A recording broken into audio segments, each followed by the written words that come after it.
Hello! If you're watching this video, then this is a re-upload of Killer Klowns from Outer Space recapped. I'm just going to use this additional segment to ask for you to subscribe to the channel and like the video. I'm a horror themed channel, and if you want to see more horror content recapped to you in the style of story format with the addition of narration and true crime, then stick around because your support makes this possible. Sadly, however, this video was made before these changes were put in place. But with that being said, I hope you enjoy the video. So yeah, the film opens up with one of the most goated theme songs I have ever heard in a film. There's a reason why this was on my Spotify Wrapped last year, and I played it 800 times. We are introduced to Officer Curtis Mooney, who is played by John Vernon. He's not really on duty right now, he's just kind of looking at stuff. We then cut to our main protagonists who are making out, lovely, and then interrupted by a rather rude ice cream truck. We'll give you the stick, you give it a lick, and it'll tickle you all the way down. What? Yeah, I don't think I'll be taking my kid to this truck, to be fair. Juicy in the middle, tickle my pickle. They pull up and continue making really weird comments, which is treated to beer cans just being thrown in their face. So they get out of there as soon as possible. Our main protagonists are still making out, by the way, and have moved on to a lifeboat for some reason. Smudge it down is interrupted by an aeroplane in the night sky that kinda looks like a shooting star. See? They could really use a wish right now. They go looking for it, and as it turns out, they're not the only ones searching for this thing though. This farmer and their dog, whose name is Boo, the dog's name is Boo, not the farmer, they're looking for whatever crash landed as well. They go out only to find an ominous circus tent just chilling in the field. The farmer gets all giddy about it for some reason and wants to take a closer look, but has instant regrets about the whole thing. You know, there's something kind of peculiar around here. I'm not really an expert, but maybe it's the comically large clown following you, bro. Boo notices it and instantly gets nabbed. Oh no! I swear they best not kill this dog or I will be throwing hands. I'll tear this thing apart Yeah, but like, what with, dude? with my bare hands. Okay, well, we'll be sure to protect. Oh no! Oh no! Oh no! Oh no! Maybe use polar bear hands next time, bud. Maybe this friendly clown can lend you some. Wait. Is that a JK Ray? We then cut to the police station where Officer Mooney is finally doing some work. This work being arresting people for drinking? I don't know. He starts getting handsy with them for being in their town? What? The other officer, who goes by the name of Dave, breaks up the fight only to be treated with allegations that should not be taken lightly. You got a thing for these little boys? I'd sure hope not. Our lovely couple drive on over to the crash site only to find the circus tent from before. Careful guys, this circus tent likes to snatch little dogs. I'm sure they take humans too, judging by that smile. They find the entrance and this interior looks like a mashup of the Death Star and the waiting rooms at Alton Towers. They get to the elevators only to find that the buttons have the goofiest sounds I've ever heard. This takes them to some kind of main core room which looks absolutely amazing for a film that didn't have much money to work with. With the couple just constantly making noise, it doesn't go unnoticed and now something is headed their way. Oh no! Best hide in this comically large pink cocoon room. Mike, yes his name is Mike, points out that this is cotton candy. Why don't you have a little taste, fella? Do you not like that, Debbie? A recipe passed down from generations. And you have the audacity to scream? Get on out of here! The clown initiates the soundtrack and arms themselves with a popcorn blaster, which is almost as goofy as the music playing right now. Quick guys, run away from the spooky popcorn! Ooh! The popcorn itself just defies the laws of physics and swerves around the hallway and lands on them. The clowns lose track of our protagonists, so one of them conjures up a balloon dog to track them down, Cujo style. The couple flee in a car just in time, but run over the dog in the process! No! I hate when animals get killed in horror movies. Still haven't forgot what Michael did in Halloween 2, you sick bastard. As our heroes zoom off into the dead of night, they perform a hit and run on a third clown that appears just out of nowhere. Oh, the clown's okay. He just sits up like Michael Myers. That clown looks haunting as hell. Ugh. The creepiest damn thing. Our main couple drive over to the police station in a panic and sound like absolute smackheads. They were hanging there, wrapped up in these cotton candy things. Cocoons! Cocoons. Yes! To be fair, this sounds like an average night in the UK. We then cut to a clown who's walking like some kind of smooth criminal and copied some moves off our good old friend Freddy Fazbear. Get it, big guy? We cut back to the police station and Debbie, she's just waffling on about some circus tent and UFOs. Then we get this legendary, and I mean legendary, line drop. Killer Klowns from outer space. Holy shit. Say that again. Officer Mooney throughout this entire scene does not give a shit, and to be fair, rightfully so. Officer Mooney recognises Mike and how he's friends with the ice cream guys who were screaming rude stuff from before, so now he's definitely not taking this situation seriously. Dave is escorted by the couple off to the crash site, but Officer Mooney is still not having it, and in doing so seals his fate with this one-liner. But you're not gonna make a dummy out of me. Oh, we'll see about that one, Buster. We'll see about that one. We then cut to this guy who's just trying to enjoy a puppet show about a stick-up. What? But the real stick-up was the pink jumpers we made along the way. See you, dickhead! We then cut to the store owner whose dialogue is clearly not coming from him. Oh my. May I help you? Oh no. He's so shocked about a clown being in his store, he's learned the art of ventriloquism. Anthony Hopkins would be very proud. We then cut to our trio and we find out in some awkward dialogue that Debbie's boyfriend used to be Dave.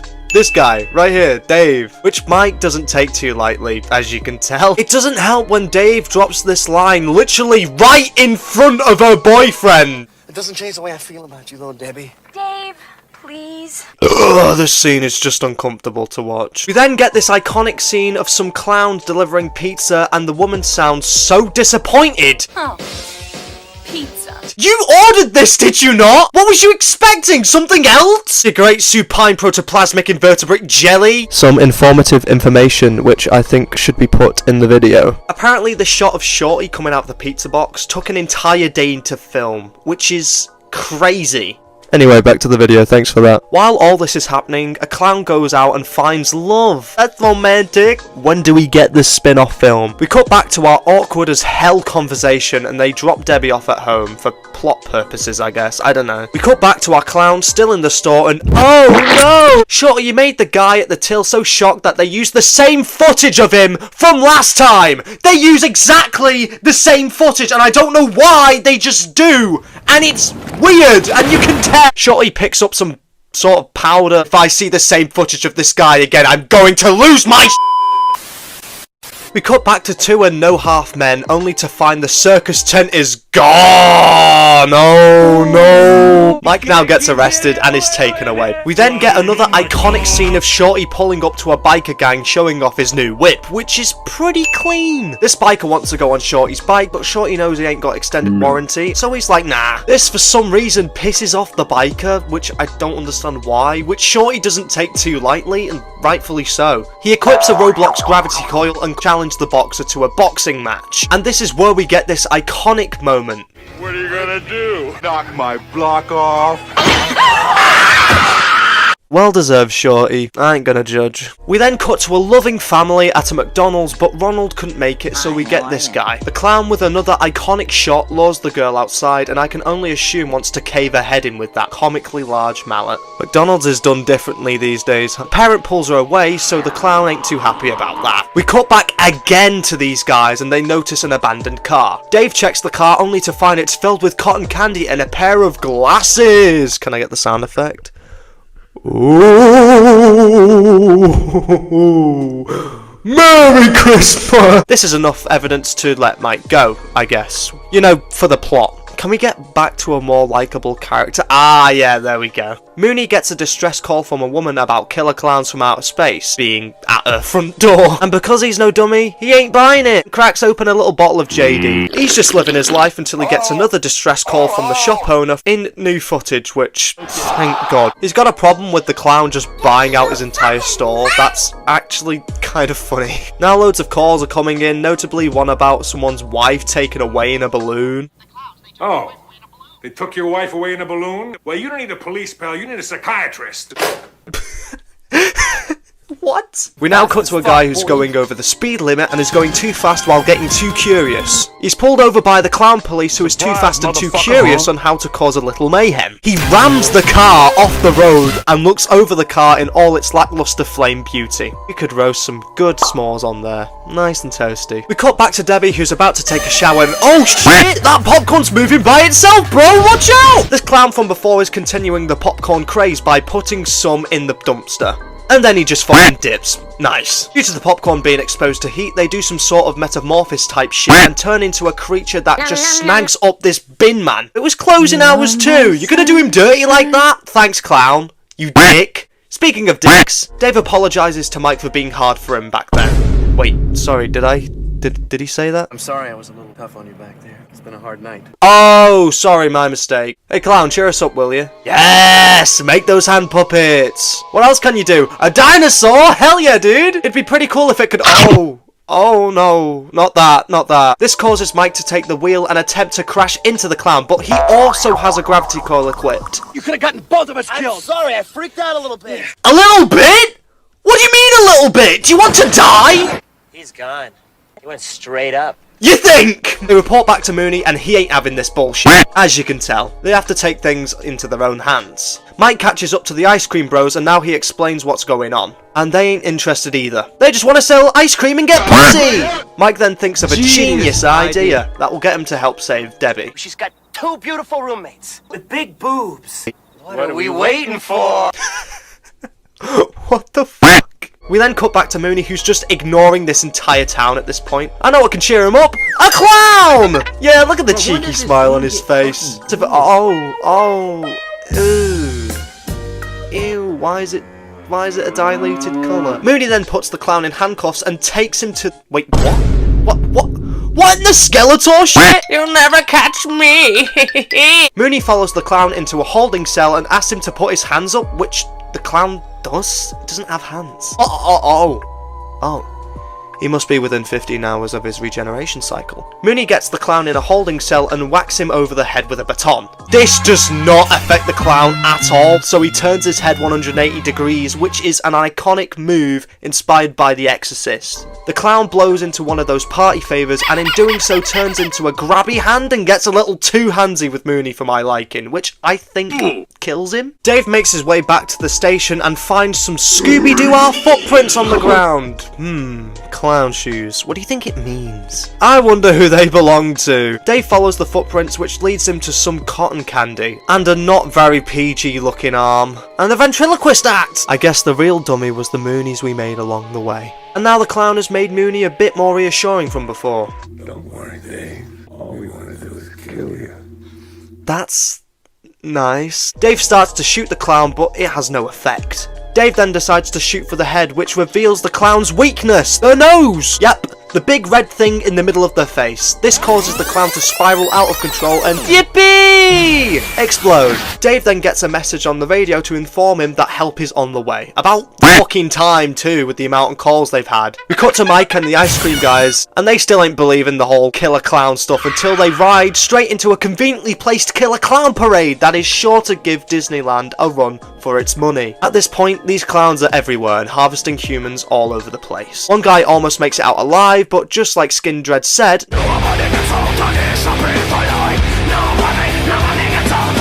we then cut back to Debbie, who's sorting out her washing until she hears some laughing from her wash box. She goes to see who the perverts are, only to find some weird clown testicle looking things. Ew! They're all over the place, even in that goddamn toilet bowl. Fuck that! They're trying to take a bite out of her like she's a Tesco meal deal, so she gives them some shower head. Ain't no false advertisements here. She dips in, rightfully so, and Mike's here to save the day. Debbie, it's Mike, open up! Mike?